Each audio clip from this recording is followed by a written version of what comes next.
Doctora María Marván, muy buenas noches, ¿cómo estás? Muy buenas noches, Jaime, muchas gracias por la invitación. Buenas noches mucho a todos. Bueno, fuiste consejera del entonces Instituto Federal Electoral y eres una reconocida, bueno, ya ahora no sabe uno si es analista, politólogo o quién sabe qué, pero digamos analista y politóloga. Académica en el Instituto de Investigaciones Jurídicas. Es más preciso todavía. Ahora con la Constitución del Frente y desde antes con la reforma que hubo de la Constitución Nacional, se introdujo en la Constitución la posibilidad de que se formen gobiernos de coalición.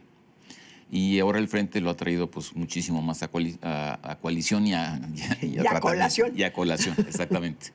Se habla justamente que ese va a ser el gran aporte del Frente, ¿no? Un gobierno con una mayoría que le permita gobernar y que esto es lo que es una de las grandes virtudes y cualidades que tendrá el Frente.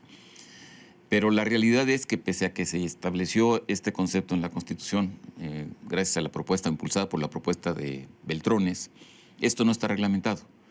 Entonces, primera cuestión, para reglamentarlo tiene que ser un proceso en el Congreso, en la Cámara de Diputados, donde la mayoría decidiría cómo se define este gobierno de coalición, ¿no es cierto? Tendría que ser una mayoría simple, no lo han querido reglamentar, es de los temas que dejaron pendientes. Y tendría, digamos, para cobrar vigencia, es un poco raro lo que plantea la Constitución, porque lo que dice es que si un presidente ya electo no tiene la mayoría en el Congreso, puede decidir formar un Congreso de coalición y entonces se compromete a gobernar con algún partido en donde compartirán carteras y en donde habrá una relación diferente con el Congreso, obviamente con la fracción del partido que triunfe y con la fracción del partido coaligado. No está muy claro. No, digamos, si no se reglamenta, nada impediría al Frente Ciudadano, en caso de ganar la presidencia, pues gobernar en términos de coaliciones. Ellos lo que están prometiendo o queriéndonos vender es que no es solamente una coalición electoral, sino que sí gobernarían juntos. Una coalición de gobierno. De hecho, no fue exactamente un gobierno de coalición, pero bueno, fue una especie de mini gobierno de coalición cuando en 1994-95 Zedillo nombró a Lozano Gracia procurador, ¿no? Entonces esto no era un gobierno de coalición porque formalmente el PAN fue nunca hacerle un guiño a otro partido, ¿no? Pero entonces era un poco caminar en este sentido. Entonces lo que pasaría ahora, si esto no está reglamentado, es que quedaría la voluntad de las partes. Sería el nuevo presidente electo podría integrar su gabinete otorgando cuotas de poder, no sé, como secretarías a los partidos que están coaligados, que sería el PRD y Movimiento Ciudadano, por lo pronto, ¿no es cierto? Así es. Sería la forma más simple. Sería la forma más simple. Al no estar regulado, podría o no hacerlo. Recordemos que Fox llegó a la presidencia en alianza con el Partido Verde y al no haberle dado ni una sola cartera, pues enajenó al Partido Verde y prácticamente se los arrojó a los brazos del PRI, donde se mece desde entonces, ¿no? Donde, dicho de paso, se coaligó en el 2012 con el PRI. Y en el 6 también.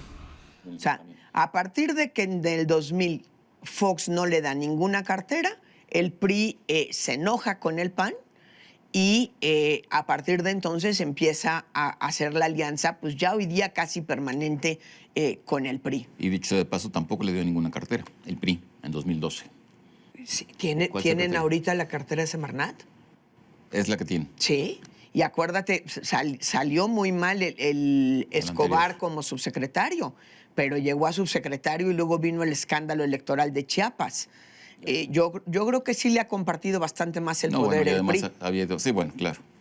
Bueno, pero entonces sí. El hecho es, en alguna ocasión estando aquí Belauzarán y hablando de esto, planteaba que si efectivamente ganaran la elección como Frente Ciudadano en el próximo proceso electoral, tendrían, dado que se trata de una mayoría simple, la posibilidad de reglamentar este asunto en la Constitución.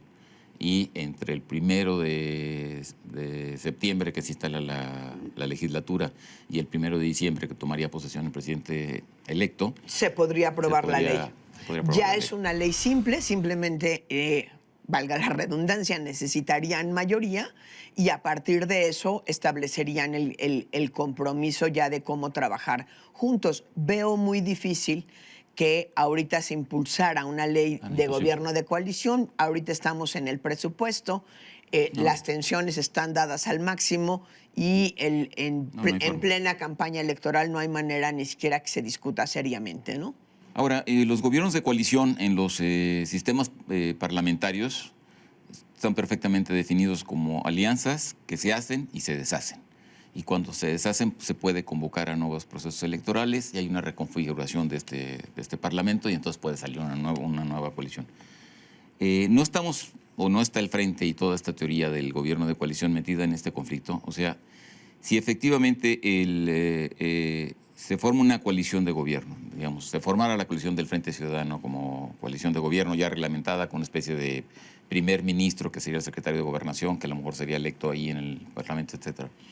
La pregunta elemental es, si estamos en un sistema presidencial y en un sistema de mayoría relativa, absoluta, etcétera, ¿qué va a pasar en el momento de que por alguna razón este frente se desintegrara?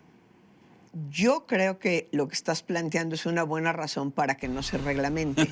A ver. Es decir, van a quedar en una mucho mayor libertad si no se reglamenta, si no existe una ley y si simplemente van como un buen acuerdo de las partes, en donde realmente el PAN, que es el partido más fuerte en el Frente Ciudadano, porque además veamos también cómo se ha fragmentado el voto en México.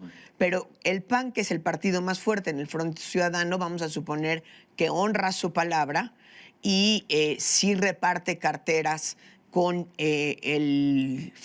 con Movimiento Ciudadano y sobre todo con el PRD, ¿no? Que serían los dos brazos fuertes. Por ahí Nueva Alianza como que dijo que coqueteaba, no dijo que sí, no dijo que no, pero abrió esa posibilidad.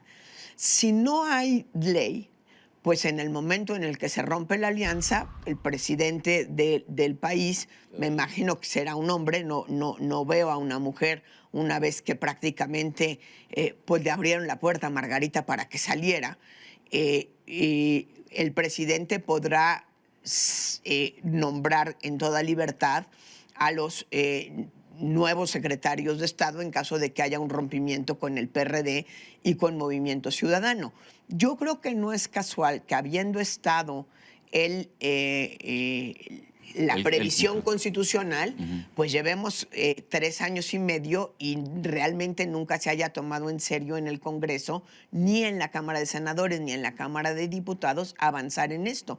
Con todo y que hay que recordar que Diego Valadez propuso un borrador de ley, digamos, claro, como académico no tiene capacidad de iniciativa ni muchísimo menos, y pues no tuvo mayor resonancia esta propuesta, ¿no? Pero sí ha habido como toda la lógica de decir, dado la fragmentación del voto que tenemos hoy día, vayamos pensando en caminar hacia un sistema semipresidencial o semiparlamentario, como querramos verlo. Ahora, dejando de lado el riesgo que esto puede significar para los aliados, que luego te lo planteo, hay aquí una cuestión de principio y elemental, bueno, me la pregunto yo.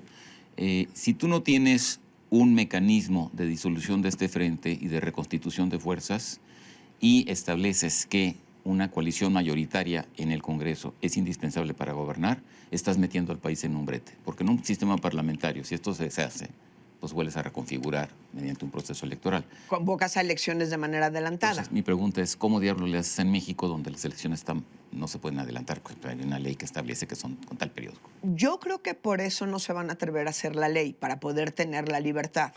Finalmente reconozcamos que desde 1997 hasta la fecha tenemos gobiernos divididos y nunca ha habido problema para gobernar. El caso más extremo, por supuesto, fue el primer trienio de este sexenio, donde el Pacto por México logró reformas estructurales sin ninguna ley, con un acuerdo cupular entre la cabeza del PAN, del PRI y del PRD, y por supuesto con el presidente, en un acuerdo, pues yo creo que nos sorprendió a todos los mexicanos el 2 de diciembre, a la hora que lo anunciaron, y pues logró grandes transformaciones. Después podemos ver cómo se implementaron y qué pasó con ellas, pero ahí está la reforma energética, ahí está la reforma de telecomunicaciones, ahí está la triste reforma electoral donde se pasó a este modelo híbrido de un instituto nacional con institutos locales. Luego te invito a hablar de eso. En una especie de la molamos, ahí está la reforma educativa, en fin. Sí hubo un acuerdo Notable. legislativo que dio posibilidad y gobernabilidad, no solo gobernabilidad, sino posibilidad de reformas estructurales muy fuertes, que curiosamente luego les costó a los presidentes de los partidos. Este esquema entonces puede funcionar así, sin reglamentar, pero tiene, digamos, el costo más alto ahí sería efectivamente para los partidos coligados, porque al final de cuentas, bueno, el partido mayoritario, que en este caso sería el PAN, supongamos, pues tendría asegurada la presidencia. Y de ahí, pues bueno, el que parte y comparte se lleva la mejor parte. Pero los partidos coaligados, pues son los que estarían en una situación de relativa indefensión, porque pues se rompe, te vas a tu casa y tan. Son los que tienen más riesgo. Yo creo que en este momento tendríamos que verla como una alianza electoral. Vamos a ver cómo reparten puestos y candidaturas, porque las candidaturas, aún las perdedoras, se pelean. Hay que reconocerlo, es dinero, es exposición, es muchas cosas. Yo creo que el primer acuerdo van a ser cómo se reparten las candidaturas. Recordemos que, por ejemplo, a la hora de repartir candidaturas, el PRD con el PT y con Movimiento Ciudadano, había momentos de grandísimas tensiones. Entonces, la primera que tienen que resolver razonablemente es esa, y ciertamente, sin ley es un riesgo. Y no creo que haya posibilidad de sacar una ley hasta que no esté electo el presidente. Si no gana el Frente Ciudadano, pues no veo quién va a tener incentivos para avanzar esta ley. Pero entonces volvemos al principio. Inclusive si gana el presidente y es presidente electo y efectivamente hay este periodo en que se podría aprobar la ley, hay ahí un problema de principio que es el que estuvimos platicando. Es decir, en el momento que se estalle, ¿con qué vuelves a reorganizar o a recomponer una mayoría? Así es. ¿Cuál es tu pronóstico sobre el Frente? ¿Tú crees que el Frente va? Después de que salió Margarita, lo que deja ver un poco es que Anaya ya tiene pactada la candidatura, y si eso es así, sí va a caminar. La verdad, antes de que saliera Margarita, yo siempre pensé que el Frente iba a llegar hasta el momento en el que tuvieran que decidir candidato. Creo que todavía existe esa posibilidad. Es decir, no te estoy dando ningún pronóstico. Bueno, entonces, como decía Cantinflas, ni sí ni no, sino todo lo contrario, o más bien era Echeverría. Así es. Bueno, María, pues quedas emplazada para el otro tema que mencionaste, el asunto del INE, y podríamos agregar ahí el asunto del financiamiento de los partidos, pero eso lo hacemos en una próxima entrevista. Con muchísimo gusto. María, muchas gracias. En año electoral, ojalá me invites mucho. Estás apalabrada. En Contexto, buenas noches, hasta la próxima semana.